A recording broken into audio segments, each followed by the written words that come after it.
이 야고보 서신은 야고보가 곳곳에 핍박을 통해서 흩어진 그 시대의 유대인들이지만 기독교인들에게 쓴 편지입니다.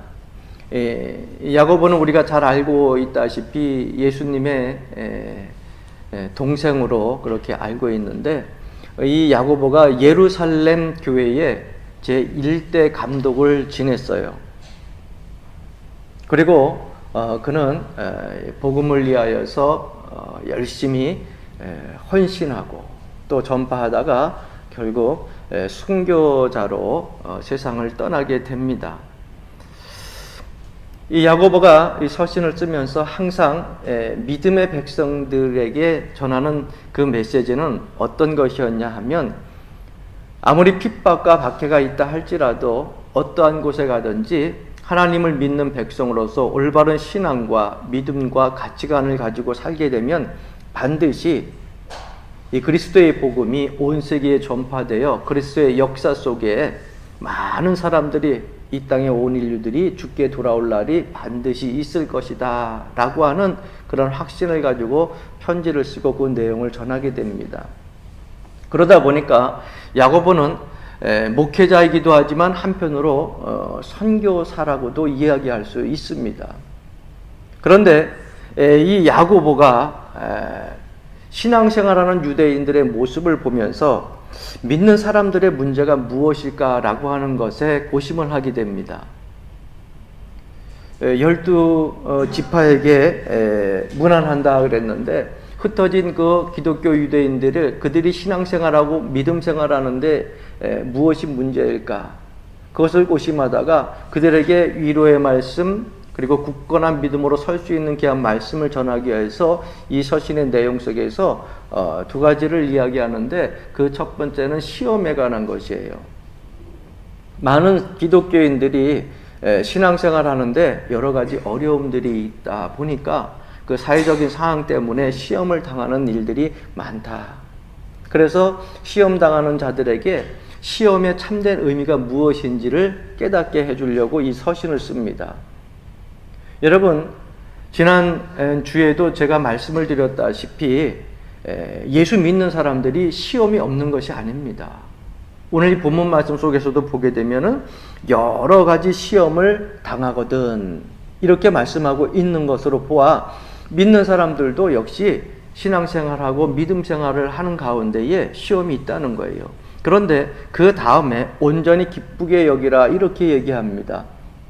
그 온전히 기쁘게 여기라고 하는 그 이유는 지난 주에 여러분들에게 말씀드렸어요. 왜? 하나님께서 우리에게 주시는 시련을 통하여 우리의 믿음이 더 굳건히 세워질 수 있고 강건하여질 수 있기 때문에 천국의 소망을 가지고서 오히려 우리가 기뻐하라 이렇게 말씀을 드렸어요. 그래서 야고보도 그와 같은 말씀을 하고 있는 것이고, 또 한 가지는 기도에 대한 것입니다. 예수 믿는다고 하는 것이 과연 무엇인가?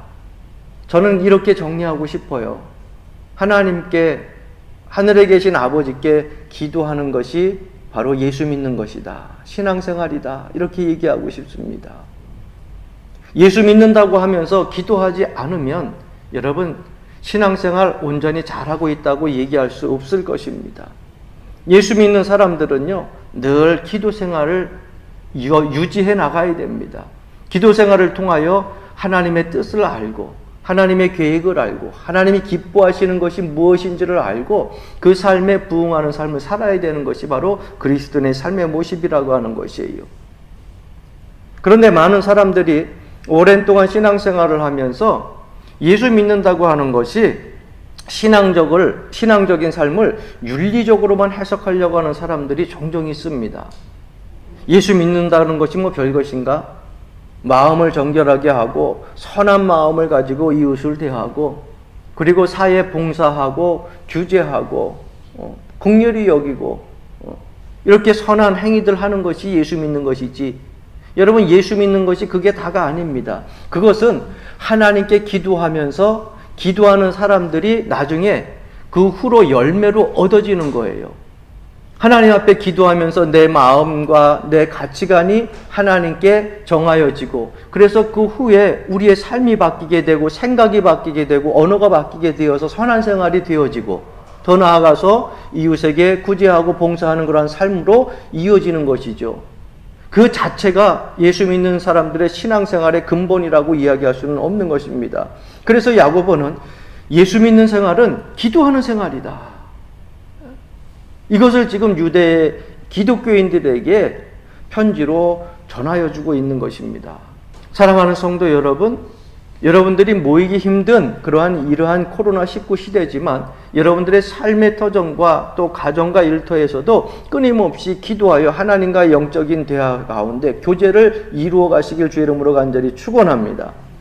이 기도의 자세가 바로 되어 있을 때 예수 잘 믿는 사람이라고 얘기할 수 있어요. 그래서 여러분, 여기 본문 말씀 속에 보게 되면 시험을 당하게든 온전히 기쁘게 여기라 그랬는데, 여러분, 시험을 당하는데 어떻게 온전히 기쁘게 여기게요? 천국의 소망을 갖고 있으면 되겠죠. 또 미래에 하나님께서 나를 지키시사 굳건한 믿음으로 세워주신다고 하는 그 희망을 가지고서 있으면 되겠죠. 그런데 더 중요한 것은요, 시험을 당할 때 기뻐할 수 있는 그러한 여러분 해답은 기도에 있다는 거예요. 내가 기도하지 아니하면 믿음 생기지 않습니다. 내가 기도하지 아니하면 하나님께 대한 소망을 자꾸 잃어버려요. 하나님과 나의 관계성을 자꾸 잃어버립니다. 하나님이 어떤 분이신지를 잃어버려요. 그래서 시험을 당하거든 우리가 기도하는 거예요. 기도하게 되면 그 신앙생활 속에서 하나님께서 믿음 주시고 이 시험도 이길 수 있는 힘도 주시니까 그 소망 가운데 기뻐할 수 있는 것입니다. 또 인내를 온전히 이루라고 말씀하고 있는데, 여러분, 참는다고 하는 것이 그렇게 쉬운 거야 아닙니다. 화가 났을 때 참는 거, 분이 났을 때 참는 거, 억울했을 때 참는 거, 상처받았을 때 참는 거, 사기당했을 때 참는 거, 여러분, 이게 쉬운 게 아니에요. 우리가 삶을 살면서 다 경험하지 않습니까? 그런데 인내를 온전히 이루라 그랬잖아요. 어떻게 온전히 이룰 수 있어요? 사람의 성품이 그렇지 않은데, 여러분, 하나님 앞에 기도해야 되는 거예요. 그래서 야고보는 믿는 사람들이 무엇 때문에 걱정하는가? 시험 때문에 걱정하고, 또 한 가지 인내를 온전히 이루어야 되는데, 여러 가지 시험이 오게 되면 기쁘게 여겨야 되는데 어떻게 가능하냐? 하나님 앞에 기도 생활할 때에 이것을 우리가 가능하게 만들 수 있다고 하는 것입니다. 그래서 오늘 본문 말씀 속에 보게 되면 우리가 먼저 짚고 넘어가야 될 것이 기도의 대상에 대한 이해입니다. 우리가 누구에게 기도하느냐? 이거 하는 문제예요. 여러분, 우리가 기도하는 그 대상이 누구냐 이 말이에요. 우리가 늘 주기도문 애우지만은 주기도문 애우는 그 가운데 거기에는요 하나님이라고 하는 단어가 없어요. 기도하는 그 대상이 누구예요? 하늘에 계신 우리 아버지. 성경에서 우리가 늘 기억하기에는 하나님, 전능하신 하나님, 능력자이신 하나님, 그런 하나님으로 늘 우리가 생각하고 있는데, 주님께서 가르쳐 주신 기도에 보게 되면 뭐라고 기도가 시작되었냐면 하늘에 계신 우리 아버지예요. 누구에게? 하나님을 믿는 백성들이, 그 하나님의 자녀들이 누구에게? 아버지에게 기도하는 거예요. 아버지에게. 그러면 우리가 기도할 때에 좀 더 쉽게 대화할 수 있을 것이고요, 간구할 수 있을 거예요. 여러분들 아버지에게 무엇을 구할 때 어떻게 얘기하세요? 어떻게 간구하시냐고요? 어떤 사람들은 기도할 때 그저 버럭버럭 그냥 자기의 승질이 있는 대로 다 소리를 지르면서 그렇게 땡깡을 부리듯이 기도하는 사람들이 있는데, 여러분 아버지에게 우리가 무엇을 간구할 때 이렇게 땡깡을 부르면서 버럭버럭 그렇게 소리 지르면서 달라고 합니까? 아니죠. 그래가지고는 우리가 얻을 것 얻을 수 있겠어요? 못 얻습니다. 그건 철딱선이 없는 어린애가 하는 짓이지요. 또 보게 되면은 예수님께서 뭐라고 말씀하시냐면 말을 많이 하여야 들으실 줄 생각하느니라. 이 얘기는 무엇이냐? 우리가 기도하게 되면 그저 말을 많이 하면 그저 10개 중에 하나 걸리겠지? 100개 중에 한 2-3개 걸리겠지? 여러 가지를 그냥 말을 많이 하게 되면 하나 걸리겠지. 그래서 말을 많이 해야 듣는 줄로 착각을 해요. 여러분들 아버지에게 무엇을 간구하고 여러분들에게 소유하고 싶은 무엇을 가지고자 할 때 여러분들 많은 말을 합니까? 그렇지 않잖아요. 아버지 나 이거 갖고 싶어요. 아버지 나 이거 지금 필요해요. 공부하는데 필요하고요. 직장 생활하는데 필요하고요. 여러 말 필요 없습니다. 기도라고 하는 것이 바로 그런 것이기 때문에 우리가 기도의 대상을 바로 알아야 된다는 거예요. 또 어떤 분들은 기도할 때 고행해서 기도해야만 들으시는 줄 알아요. 예? 예. 가끔 어린아이들이 부모에게 자기의 간구하는 무엇을 얻고자 해 땡깡을 부릴 때가 있죠. 그래서 나 이거 안 사주면 밥 안 먹어.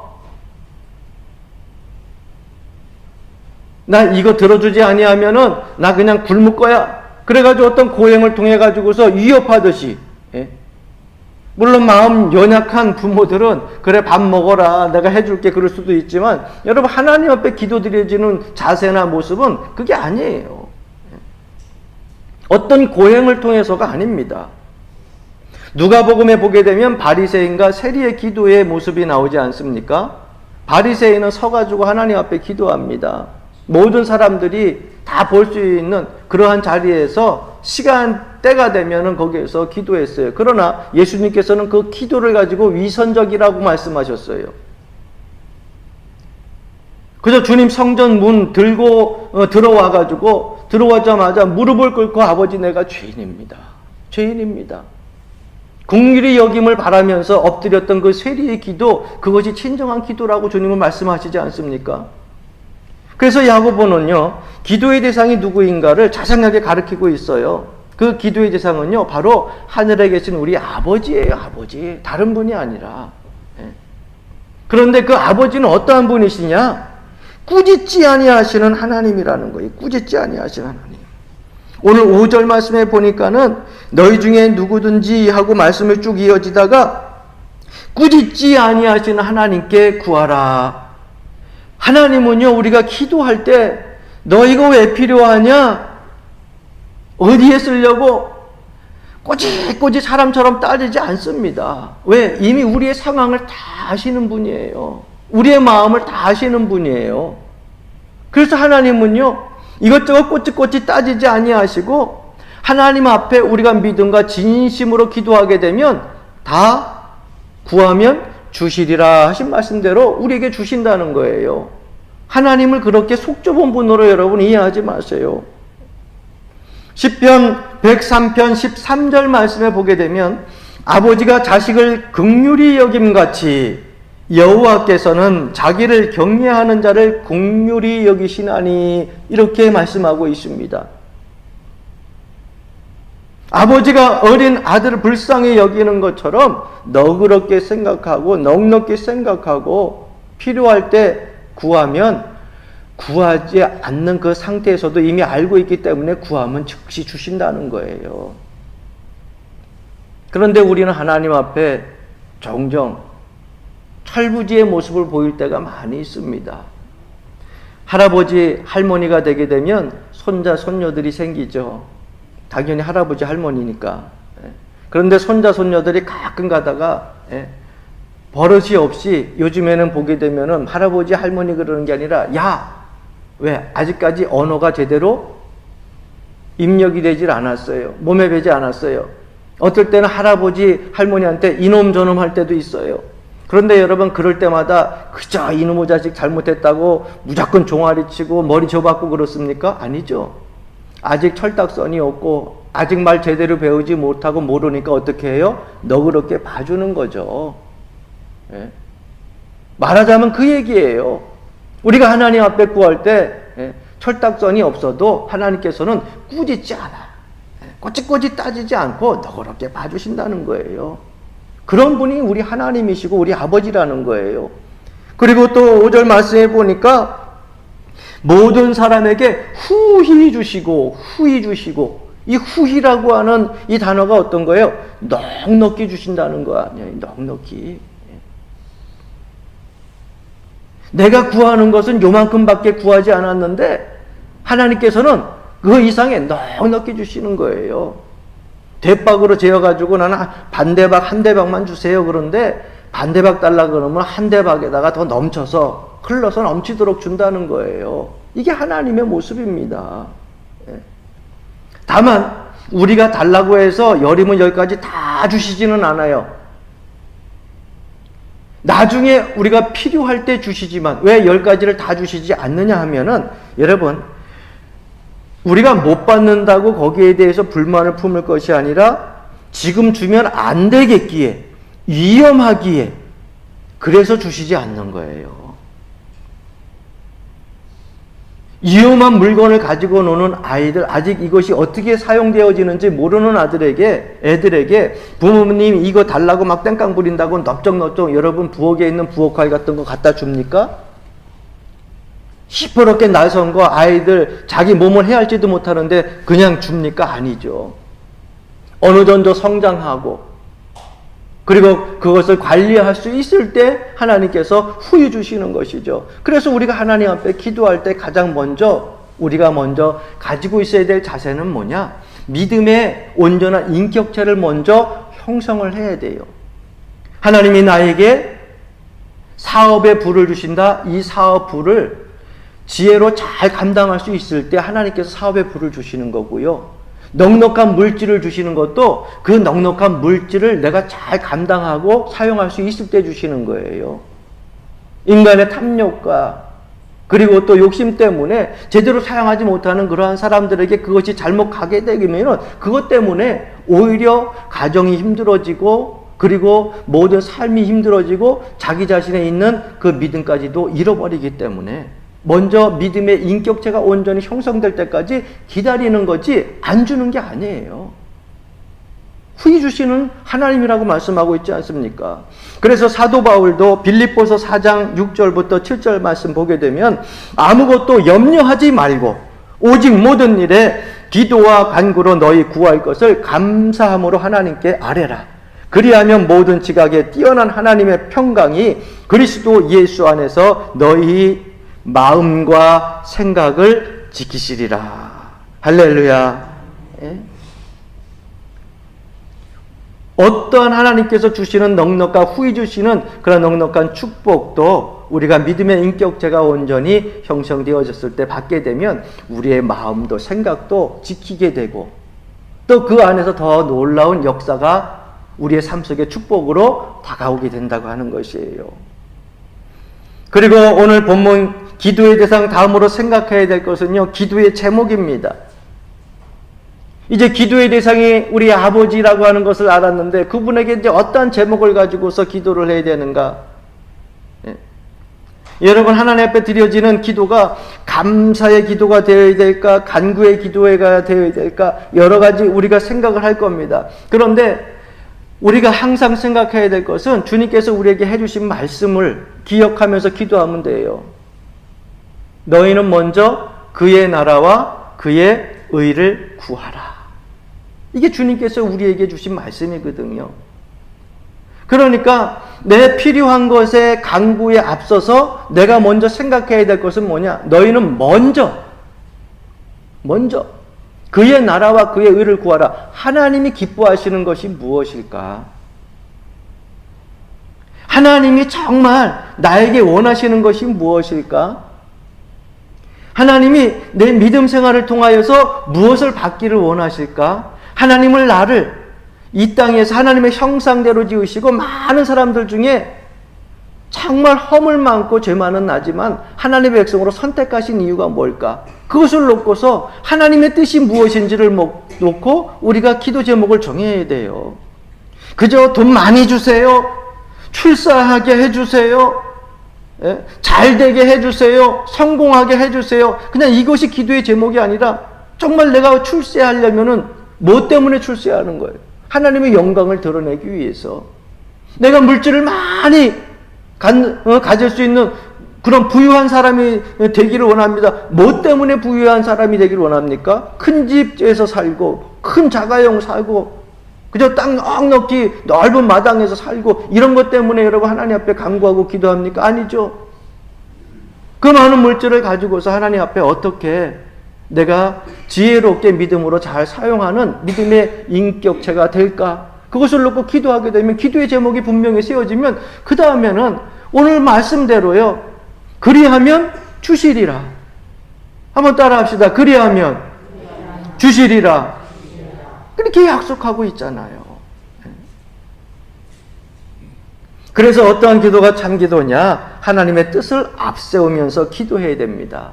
그래서 이것을 구체적으로 이 야고보서에서는 히브리적인 말씀으로 기독교 흩어진 유대인들에게 이것을 가지고 지혜라고 이렇게 이야기하고 있어요. 지혜.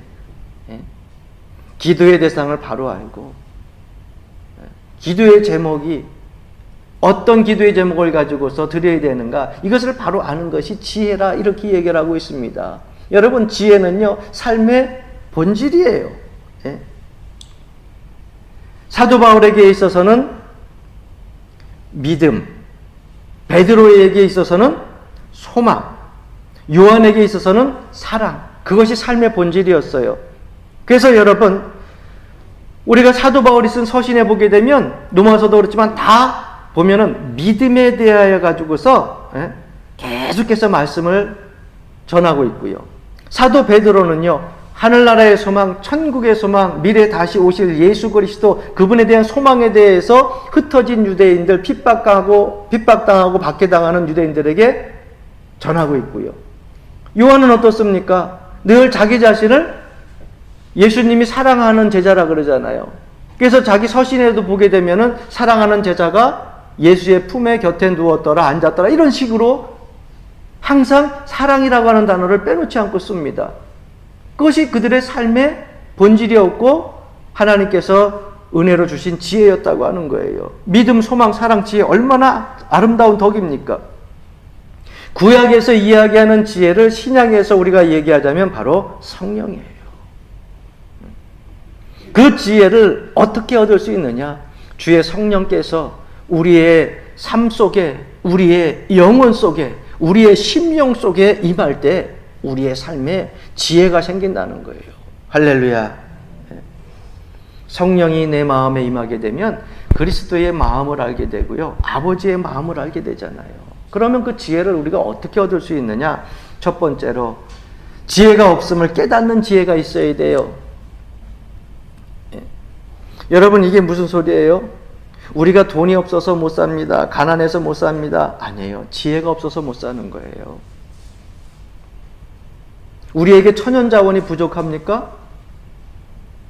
하나님께서 이 땅 만물에 지어져서 다 만들어 놓고 그 다음에 우리 사람을 하나님의 형상 따라 지어 만들어 주셨는데 천연자원이 없어가지고 못 살아요? 아니에요. 지혜가 부족한 거예요.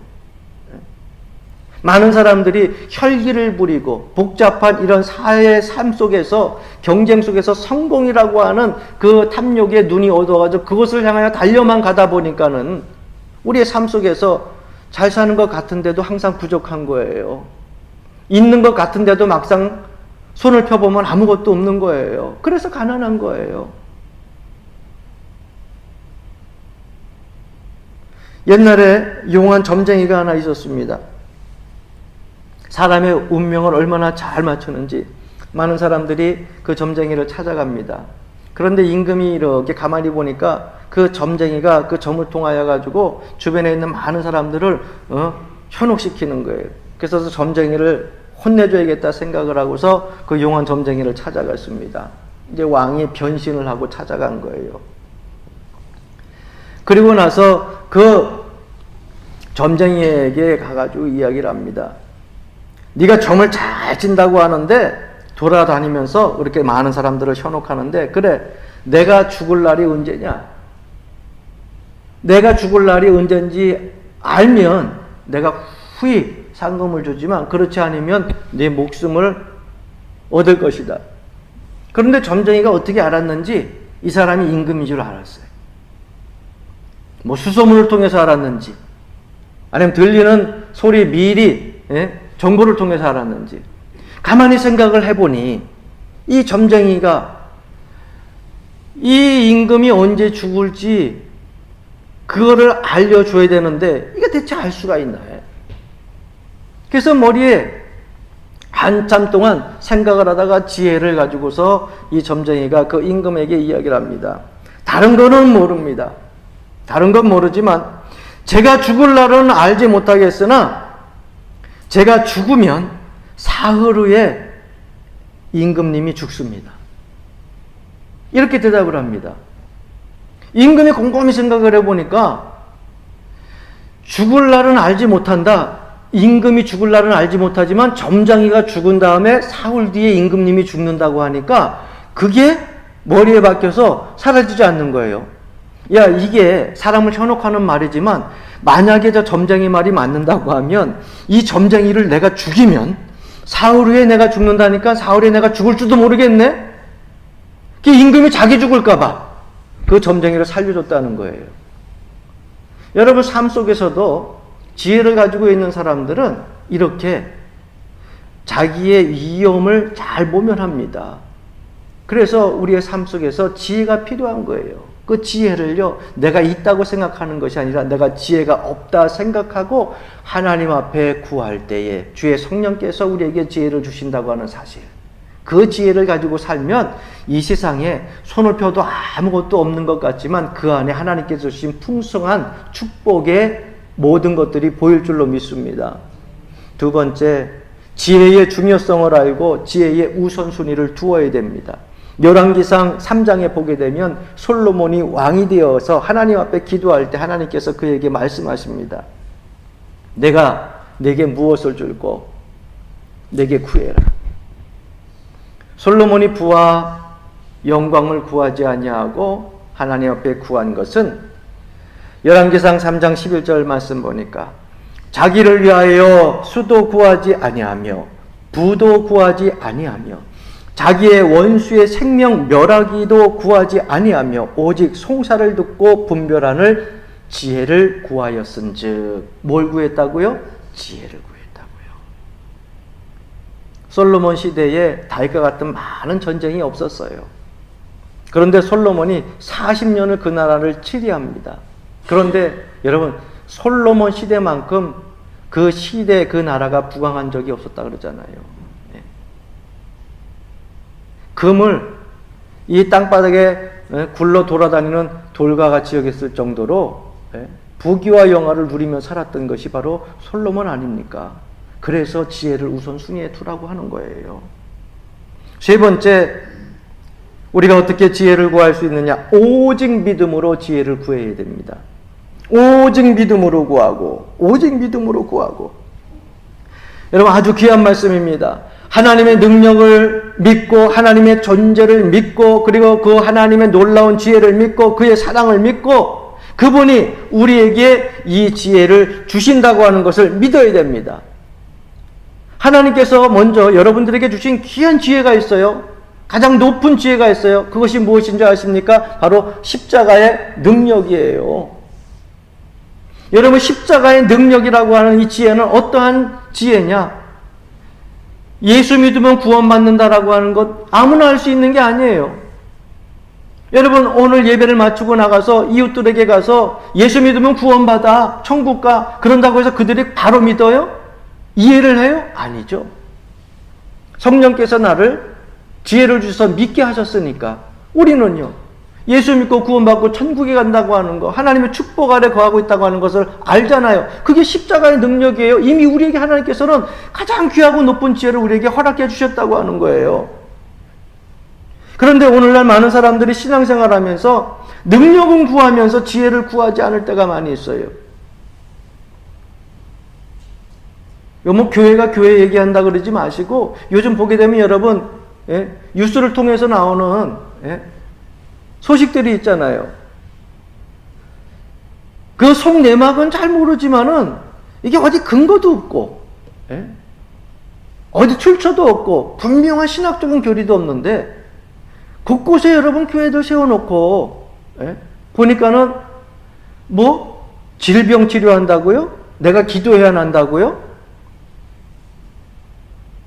여러분 그래가지고 그곳에서 지금 코로나19 감염이 지금 확산이 되어져 가지고 막 나오잖아요. 아니 대체 누구와 누구 기도를 해가지고서 치료를 해줘요? 사람이 치료를 해줘요? 꼭 그 사람을 통해서만 여러분 치료가 돼요? 하나님이 어떤 분이신데? 하늘에 계신 우리 아버지 아니에요. 나에게도 아버지고 여러분들에게도 아버지예요.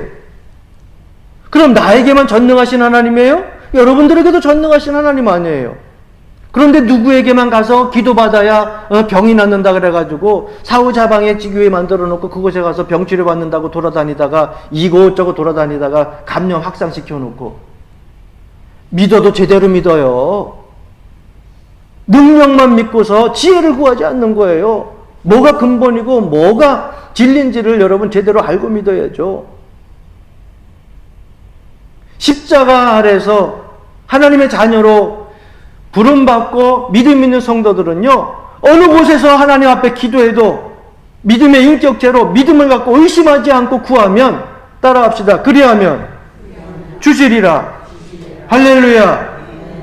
이것저것 찾아다니는 자체가 잘못된 신앙이에요. 조금 더 의심하지 말라 그랬잖아요. 하나님이 뭘 요리 재보고 전리 재보고. 여러분, 하나님께서 우리에게 주실 때 요거 줄까 말까 간사한 분 아니에요. 요거를 주면 얼마나 이득이 될까 안 될까, 여러분 그렇게 재보시는 하나님이 아니에요. 후히 주시는 분이라 그랬잖아요. 의심하지 않고 간구하면 하나님께서 후히 주신다고 하는 사실이에요. 하나님이 들어주실까?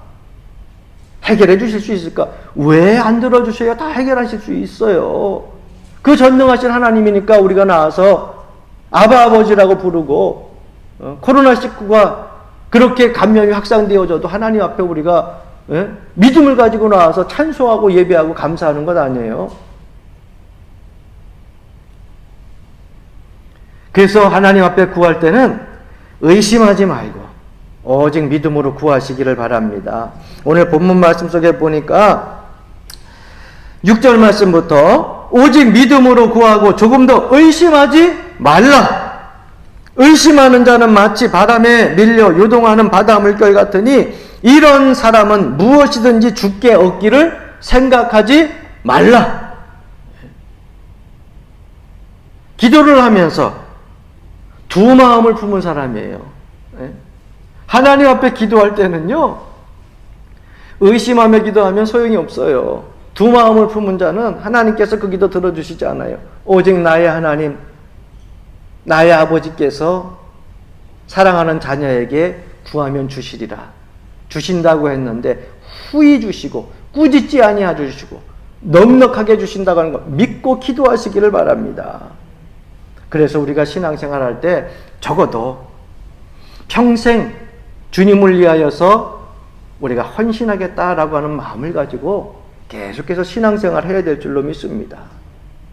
그 하나님이 나의 아버지가 되니까, 나를 구원해 주셨으니까, 죄악에서 건지셔서 하늘 백성 삼으셨으니까, 내가 선교하다가 죽어도 좋아, 내가 봉사하다가 죽어도 좋아, 내가 전도하다가 죽어도 좋아, 내가 하나님 말씀 듣고 주님 성전에 나와서 예배하다가 기도하다가 죽어도 좋아. 최소한 이런 정도의 자세는 갖고 신앙생활을 해야 온전한 그리스도인이요, 칭찬받을 수 있는 그리스도인이라고 하지 않겠습니까? 사랑하는 성도 여러분, 오늘 이 시간 우리 아버지 되신 하나님께서는 우리에게 말씀하십니다. 구하라. 그리하면 주시리라. 주의 성령의 은혜로 여러분들이 구하는 것을 얻고, 그 주신 지혜를 가지고 세상의 이치를 바라보고 믿음 안에서 그 지혜를 가지고 승리하는 생활을 계속해서 여러분 삶 속에 주님 만날 때까지 영위하면서 살아가시기를